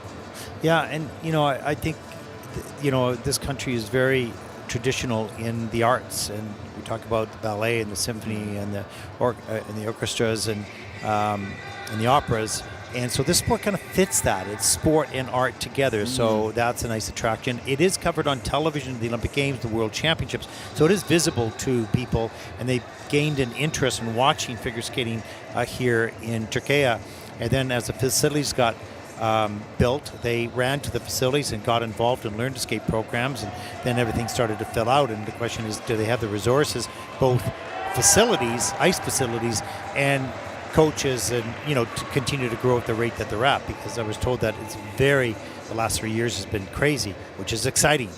And so they have a very bright future, and they have the will. And the government is a huge support here, and television wants to get involved as well. So I think there's lots of bright future for this sport and for short track in Turkey, and looking forward to more participants on the junior and hopefully in the senior in the years to come. Well, you know what, Mr. Barton, you've absolutely made me want to become a member of the Turkish Skating Federation. I'm inspired to see Turkish Skating Federation succeed now. I was wearing my pin in that interview. They gave me a nice Turkish flag pin. But yeah, you know what, Mark? You know, you and I are passionate about our sport. That's why we like to work together. It's fun. I find the same thing. I want to help these people in any way that we can, because you see a vision, the energy, and the desire, and the pure love of the sport. And when you have all of those things, you know, only good will come out of that in time. Yeah, when there's only like good intention to see good, and if that's the thing about, you know, figure skating in its kind of purest form. It's exercise, it's dance, it's music, it's art, it's sport. There's so much joy. I think obviously there are, like any time when you put competition and humans together, there can be fractions that aren't as wholesome, but at its core, skating is joy. Yeah, and it's so hard when we've talked about that when you master something or when you land something, it's such a thrill. It becomes, well, you get addicted to it. Adrenaline rush. I suppose that's the thing when you look at the athletes on screen now. I've spoken to so many retired athletes, not just in skating but in other sports, and a huge challenge for any athlete is when retirement happens, how to fill that void. And actually it's interesting, I know you were talking about the adult skating community. There's a skater, Lee Yip, who competes at the Oberstdorf, the World Adult Championships, and he was a former British champion. He has never stopped skating, and I love that for him, and he's continually getting that endorphin rush of skating and competing and performing, and yeah, maybe that'll be me. Just keep skating. Well, yeah, I mean, I expect to see an Oberstdorf pretty soon. I mean, yeah. Well, you know what? That's one of the things that the skaters on the ice should be so grateful for. Despite all the pressure they've got, it is an indulgent time in your life when you're not worrying about paying bills and you know, looking after families. You know, they have the indulgence of prioritizing themselves. Yeah, exactly. Time. Well, here we go. First skater in the final group. There are 5 skaters in this group. We start with Fedir Babenko from Ukraine, 15 years old, a lot of international experience. This is his first junior Grand Prix event. I love the way that Fedir Babenko has taken to the ice, assuming his start position with confidence that he justifies.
Fedir Babenko has a new fan in me. From the start of his entry onto the ice, he had an open, expansive posture that said, I am here and I am ready to embrace every second of my time on the ice. And I love that. I really enjoyed the openness of his performance. It was his stage, and he knew it was his time to perform. And you can tell that he loves it. Absolutely loves to perform. Exemplified right there. Here's the triple loop.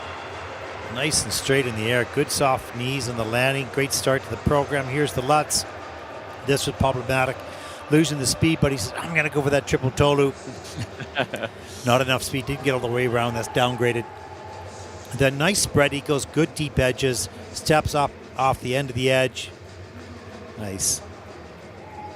And, as a vast sweeping generalization as we see the flying sit spin, it is often the case that a teenager, a male 15-year-old, is reserved, shy, a little bit awkward and uncomfortable as they come to terms with the change in body to manhood. Fedir, just with that spread eagle as an example, he was totally at peace and comfortable in his own skin as we see that impressive wheelman spin position followed by the difficult exit.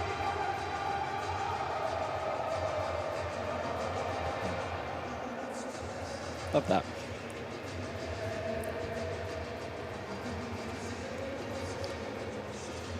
Even in the kiss and cry, he's got really good posture. Yeah, sitting up straight. But he's from Ukraine, and they're all well taught in dance. Classic ballet, generally speaking, to start them out. Yeah. Shout out to coach and choreographer Natalia Vorobyova, who's cultivated that class in his movement. Short program score 53.64 for Fedir Babenko of Ukraine, and that'll put him currently into 7th place. And he looks pretty happy with that. Thrilled to be here.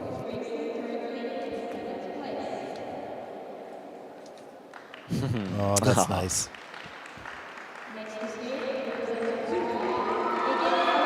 Well, our final skater from Turkey, Ege Alacan, is 18 years old, 3rd Junior Grand Prix season, and he's coached by Anton Smirnov. It was the 18th birthday for Ege last Saturday. He will skate to Jalous Andalus by Nicholas de Angelis.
Oh, you can see the bitter disappointment on Ege Alacan's face there following that skate. And this is the first international event of the season for him, and I think the first of the year indeed. And perhaps that's the reason behind the mistakes, or perhaps it's the responsibility of performing in front of all those people here to support him. But we'll be disappointed. And I was saying that I feel that the Turkish skaters maybe did not skate their best here today, but they're stronger skaters than they were last year. They're better skaters than they were last year. So I think that's a good sign. Even when they're not skating their best, you can see improvement. There's the triple loop, there's the triple lutz, little bit upper body ahead of the hips, and that got a little messy in between. There's the double axel a little bit later, too far forward on the landing, letting the body break. Keep a straight and strong back, and a little loss of balance on the landing of that flying sit spin, so therefore losing the speed. So those little errors along the way reduce the quality score, the GOE score, taking points away. Yeah, and the flying sit spin currently coming in with no value assigned to that element. So that's, I always feel like that's the real frustration for the skater is jump mistakes you can kind of accept, but it's when it's a spin mistake you think, that feels so unnecessary, but it's a learning. Oh, go on. Yes, he's not too despondent. Shaping his heart with his coach in the kiss of dry. Happy days.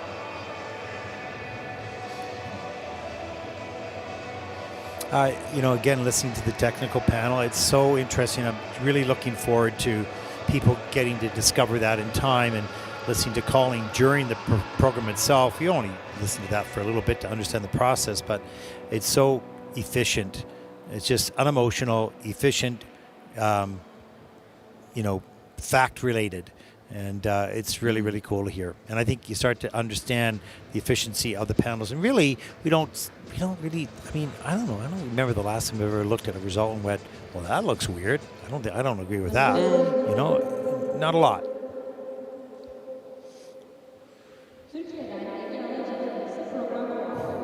The score is 44.05. You can see his reaction right there. He's 14th in the short program. This is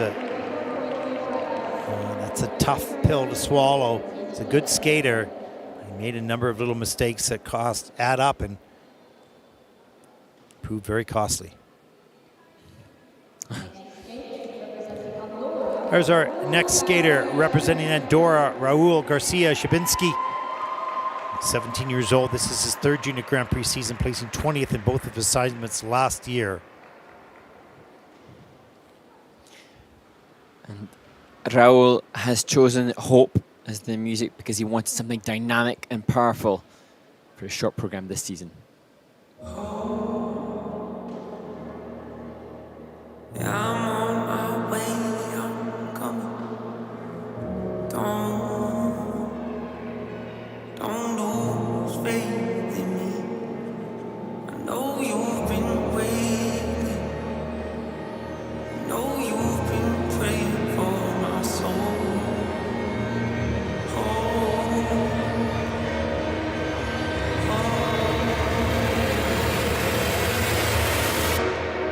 30 years you've been dragging your feet, telling me I'm the reason we're stagnant. 30 years you've been claiming you're honest and promising progress, well where's it at? I don't want you to feel like a failure. I know this hurts, but I gave you your chance to deliver. Now it's my turn. Don't get me wrong. Nature had a great run, but it's time to give the people something different. So without further ado, I'd like to introduce my album. Hope. What's my definition of success? Listening to what your heart says. Standing up for what you know is what everybody else is. In it to between the legs. I could write a record full of radio songs. Do a bunch of features that my label would love. Do a bunch of features that I don't even like. Just to move out to LA. Get inside the rooms with the biggest in names. Hire 50 people just to give me advice on the way I should write. Oh God, yeah, sounds like a nightmare if you ask me. Yeah. Went from my bedroom to the big leagues. You know how many times that I was told things wouldn't work but worked out. Having cold feet didn't keep me from success but delayed it some.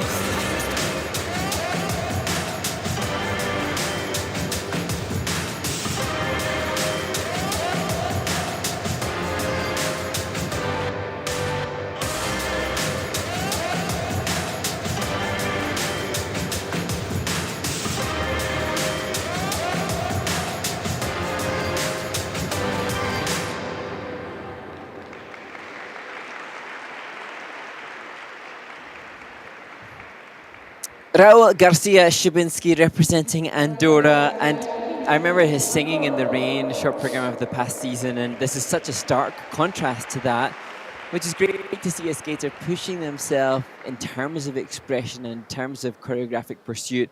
And I also recognize with Raul that this planned program content was more difficult too. From memory, I don't think he had triple loops last year. Not sure he even had triple loop as well. 2 falls on those elements, but the mechanics suggest that they are definitely usable. Just the success rate when they're earlier on in their performance is obviously going to be less. So he's more comfortable with those elements. It looked good in the air, just over-rotated, flipped out of that, takes the fall. There's the triple loop. Again, a little bit on a lean. Takes the fall again, doesn't control the landing. And the double axel breaks it to waste. So all 3 jumps. Wow, lost a lot of points in those 3 technical elements. There's the flying sit spin. That's pretty well centered. Nicely done.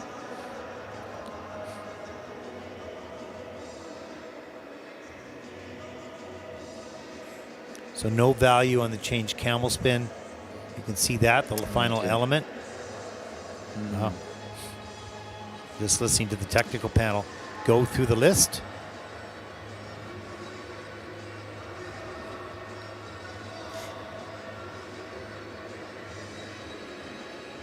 And Raul has recently relocated some of his training. He's training in Italy as well now. So that part of the reason behind the improvements, I think, I remember vividly the yellow waistcoat he had last year. I remember Singing in the Rain. I remember his performance. I remember enjoying it. I can't remember exactly the planned program content, but whilst this may be less points-wise than we saw from him on the Junior Grand Prix a year or 2 ago, there's definitely more potential for more point scoring. Triple loops is obviously more valuable. Triple loop increased difficulty as well. So we see beyond this mistake, and that's when I feel like for us, Ted, it's so important that we can like shout out for the skater that scores aren't linear. The scores will not be a constant gradient up. Yeah. 38.64 for Raul. And you can see the disappointment on his face that will put him into 17th place. Certainly very costly of those jumps. And it's the result that that checkout, the stop of rotation, is probably one of the most important skills you need to learn at this level. As we take a look at the next skater representing the United States of America, 17-year-old Lucius Kazanecki. He's coached by Tatiana Melina and Roman Skorniakov. Lucius was the US Junior Champion in 2024. Comes from a very celebrated family. 2 siblings who both speed skate, Julius and Olympia. And he will skate Interstellar by Hans Zimmer.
Well, it's great to see Lucius Kazanecki from the United States of America back on the Junior Grand Prix circuit. It's 3 years since he last competed on the Junior Grand Prix back in 2022 in Courchevel. And having had that experience and the excitement of representing your nation at one of the biggest stages for a junior skater internationally, to then find you're not assigned those kind of events again could be really frustrating. So Lucius has obviously done incredibly well to bring himself back to this stage and to do so in such a convincing way that will put him in a relative amount of contention, probably top group, I would suspect, in this event. Yeah, it's got really beautiful body lines and elegant, strong posture. There's the triple loop. That was beautiful. Look at that speed on it, riding that edge on the landing. Here's the triple axel. Went on a lean outside the circle a little bit there, but he managed to keep his feet underneath him enough not to take the fall. The triple lutz near the end of the program, reloads, good distance covered in the air on the landing. There's the sit spin at the end of the program, level 3. Change combination spin 3 as well, step sequence 3. That should see a pretty good score here. It's interesting when you reference the line, because Lucius has explained that his favourite skaters are Jason Brown and Lindsay Thorngren because he loves watching line. And so then to know that he has an appreciation for the aesthetic, that's going to help those program component scores. Knowing the man beside him, Roman Skorniakov, is responsible for the quad god, so he's going to have a tech score and inspiration there too. So he's going to really come through with both equal technical and program component scores, actually, which is why I'm saying he was going to be in contention. Of course he's going to be in contention. Yeah, absolutely, and you were right on with that. You can see that he has all the mechanics of the jumps, no problem, speed, posture, he's got it all. It's just whether he puts it together in competition. He did that today with the exception of the step out on the triple axel, but good start to this competition. We'll take a look at the score, 70.71, and that'll put Lucius Kazanecki of the United States currently into 3rd place, 1 skater to come. Great job.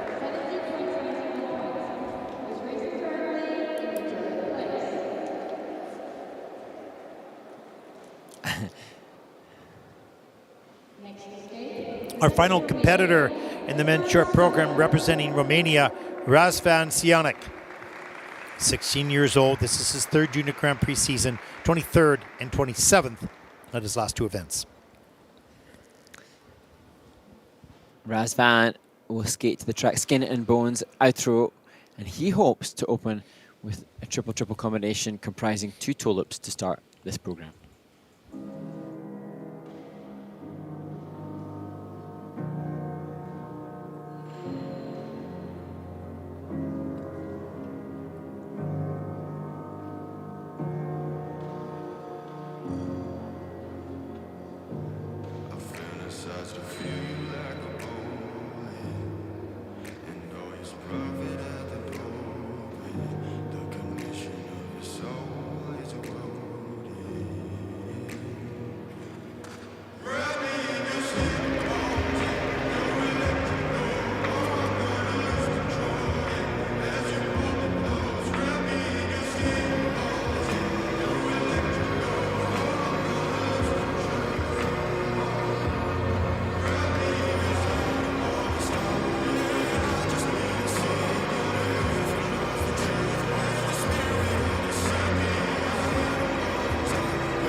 Well, I have to really wish Razvan is reacting to a disappointing skate.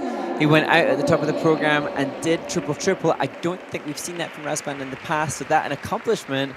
And then perhaps as we saw with the Romanian skater in the women's event, the lack of practice time, the lack of ice strength that these Romanian skaters have had, the reason why mistakes are inevitable, and the fall before the double axel surely has to pave the brain space for struggling on that jump to follow as well. So. Yeah, these elements are so difficult to do even in practice, let alone in competition, if you haven't had the repetitions. You just can't repeat that perfect timing in competition unless you've had the hours in training. This was kind of cool here. Oh, this is so cool. Andrea Vaturi, the choreographer, but it was giving me Kevin Amos vibes as well. Like, and he pulled that off. That was bold to move like that. Really well done. As is that. Cool movement. But is this where we get a come a cropper? Whoa, and just that awkward fall just out of nowhere after that. Then he pops the double axel open as well, and you can see the disappointment on his face. He had a pretty good program, okay program going, and then it started to unravel a little bit. But this could be just a run-throughs, not enough run-throughs and conditioning and all of that. And I like how, I don't like that this is wrong, but every time that there was a mistake, the fall, the step, the axle mistake, there was a smile on his face. He's just watched it back on the screen in the kiss and cry, and he seems pragmatically aware, almost like I'm mindful that that's an inevitability when I get as little training time as I do. And, you know, Paniotis, who's with him, his regular coach, Simona, she's got work-related exams that she can't miss, so she can't be here. But she's kind of collaborating with Paniotis for the Greek skaters as well as the Romanian skaters, knowing they both have similar challenges with lack of facilities. It's like they're conjoining forces to help push each other through. And so it's good that Razvan's got Paniotis here in the absence of Simona. Yeah, great support. Technical panel still working on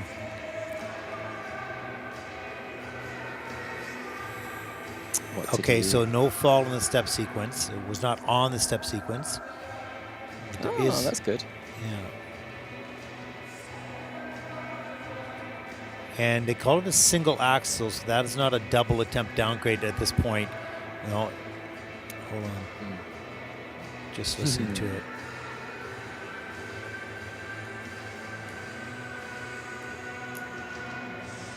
Okay, so there we go. So it's a single axle, even though he was attempting to double, but didn't get enough of it.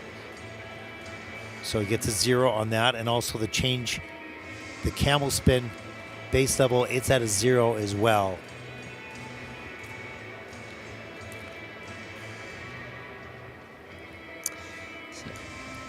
Two of the 7 elements achieving no value whatsoever, Yeah. and the last 2 elements, which is, you know, direct correlation with understanding his lack of time on the ice, his lack of ice strength for months is going to make it harder to have the stamina to give the last elements, and that's what we see here.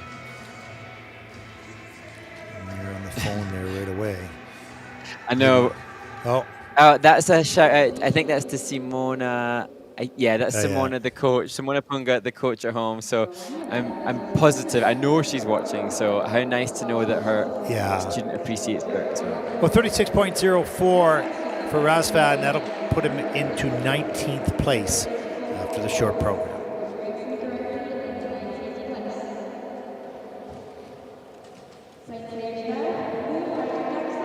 Well, that concludes the men's short program. We'll take a look at the final results. There it is. Sena Takahashi, what a skate he had, 82.87. Minkyu Seo from Korea, 81.46, and 70.71. It goes to Lucius Kazanecki of the United States. He skated second to last. So those are your top 3 skaters going into the free program. And a pretty good distance for Sena and Minkyu over Lucius, and pretty tight after that, so that should be interesting. So, Mark, your quick wrap-up of the day. Thank you to the Turkish Skating Federation for the support. Thank you to the audience for the excitement that they brought. And now, well, as you have said last week, next week we start, tomorrow we start with the ice dancers, which is some drama to come. That'll start at 10:30 local time here in Ankara, followed by the pairs free program, and the day will wind down with the women's free program tomorrow. We hope you've enjoyed the coverage of day one here in Ankara, Turkey. For Mark Canready, the ISU, I'm Ted Barton. Thank you for watching. Good night, everyone.